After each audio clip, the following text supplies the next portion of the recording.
5 minutes. Thank you, Mr. Chairman. This is the Davis-Bacon Limitation Amendment that I believe most members of this Congress have seen.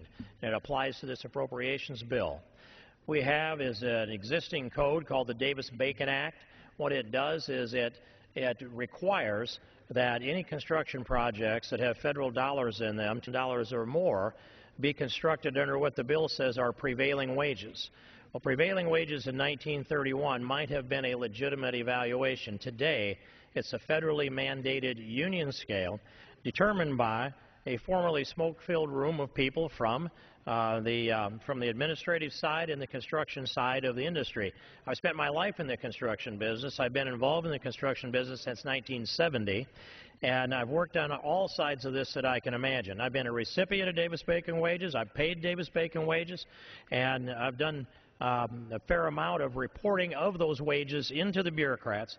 This law is the last remaining Jim Crow law in the U.S. Code.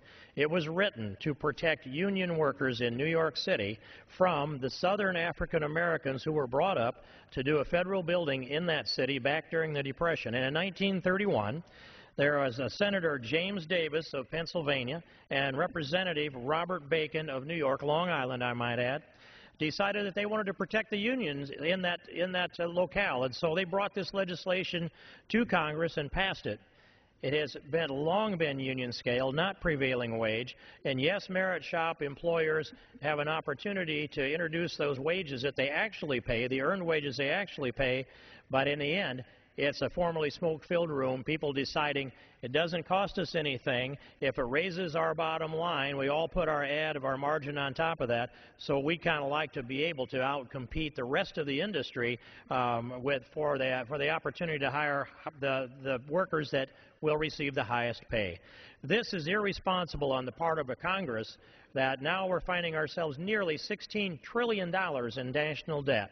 We have a budget crunch like we've never seen. We've seen a president that's driven this national debt up about $1.33 trillion just in the last budget that the president, and we're looking at taxpayers that have had enough.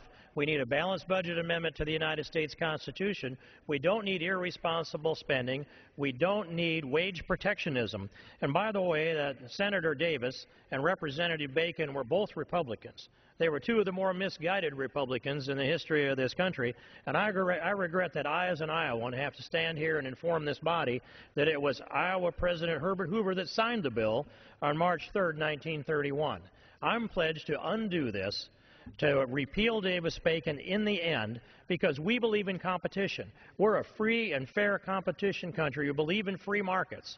And I listened to the gentleman from Massachusetts in the past who has said that any time that you have two consenting adults that are conducting any activity that doesn't hurt anyone else, they should be able to do so without federal interference.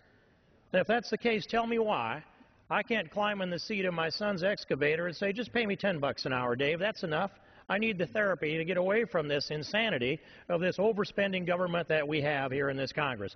So I urge the adoption of this wage limitation so that we can build 4 bases, not 5, 4 barracks, not 5, so that we can build 5, not 4, excuse me, 5 bases, not 4, 5 military hospitals, not 4. We can do 5 of everything instead of 4 if we just let competition set the wages. The quality will be there. The gentleman's about to tell you that it's not.